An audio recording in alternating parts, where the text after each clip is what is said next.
గత 5 సంవత్సరాల క్రితం అప్పటి టీఆర్ఎస్ ఇప్పటి బీఆర్ఎస్ పార్టీలో నేను నాతో పాటు అనేక వందల మంది కార్యకర్తలు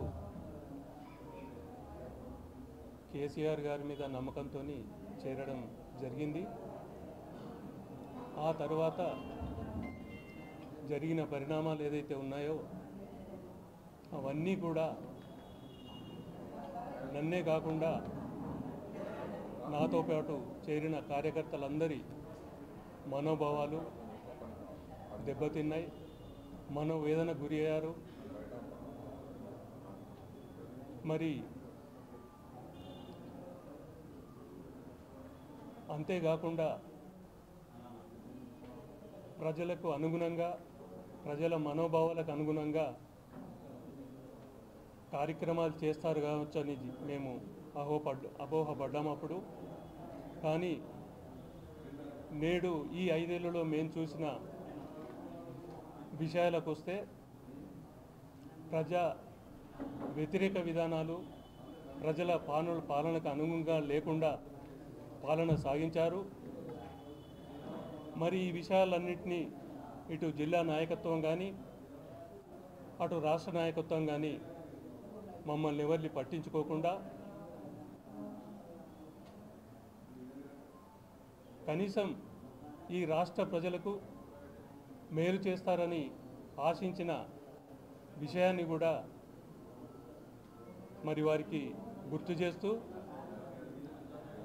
మేము ఈరోజు ఒక నిర్ణయానికి వచ్చినాం. మరి ఆనాడు వైఎస్ రాజశేఖర రెడ్డి గారు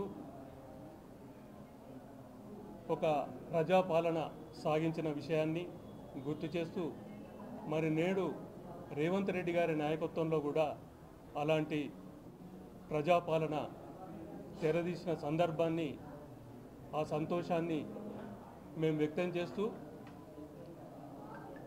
మరి ఈ విధంగా ప్రజాపాలన వచ్చిన ఒక నెల రోజుల్లోనే అన్నిటికీ శ్రీకారం చుట్టి పోతున్నటువంటి రేవంత్ రెడ్డి గారి నాయకత్వాన్ని బలపరుస్తూ మేము ముందు కూడా ఒక మంచి కార్యక్రమాల్లో పాల్గొని వారికి మా చేదోడు వాదోడిని అందిస్తామని చెప్పి మేము ఈనాడు మరి ఈ యొక్క పార్టీ ఏదైతే బీఆర్ఎస్ పార్టీ ఉందో దానికి మేము రాజీనామా చేస్తూ ఉన్నాం.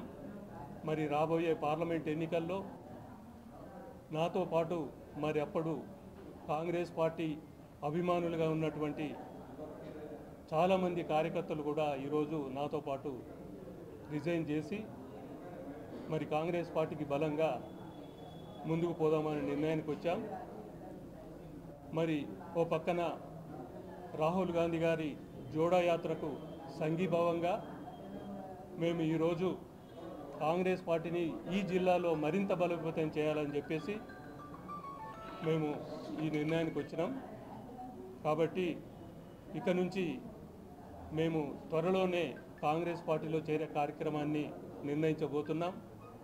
నాతో పాటు కాంగ్రెస్కు సంబంధించిన అభిమానులు కూడా వచ్చి వాళ్ళు మాకు వెల్కమ్ చెప్తా ఉన్నారు. తప్పకుండా మేము భవిష్యత్తులో ఈ జిల్లాలో కాంగ్రెస్ పార్టీని బలోపేతం చేయడానికి మా వంతు కృషి చేస్తాం. ఇక్కడ రాబోయే పార్లమెంటు అభ్యర్థిని గెలిపించుకోవడానికి కూడా మా వంతు కృషి చేస్తామని చెప్పి మనవి చేస్తాం. ఇప్పుడు మాతో పాటు 100 మంది కార్యకర్తలు ఇప్పుడు స్టేజ్ మీద ఉన్న దాదాపు ఒక 15 మంది క్రియాశీల కార్యకర్తలు ఆయా డివిజన్లో ఆయా గ్రామాల్లో ఉంటాయి. వాళ్ళందరూ కూడా మాతో పాటు జాయిన్ అవుతూ ఉన్నారు. ఇంకా మేము రిజైన్ చేస్తూ ఉన్నారు. ఇప్పుడు మాతో పాటు ఇప్పుడు జాయిన్ అయ్యే కార్యక్రమంలో దాదాపు ఒక 1000 మంది కార్యకర్తలు మరియు నాయకులతోని మేము హైదరాబాదులో జాయిన్ అవడానికి ప్రణాళిక రూపొందిస్తున్నాము. ఈ జిల్లా మంత్రులు మరియు ఎమ్మెల్యేలు అందరితో కలిసి ఎమ్మెల్సీ కూడా అందరితో కలిసి కూడా మేము సంప్రదింపులు జరిపినాం. మరి దాని తర్వాత మా కార్యక్రమానికి వాళ్ళు మద్దతు తెలుపుతారని ఆశిస్తాం.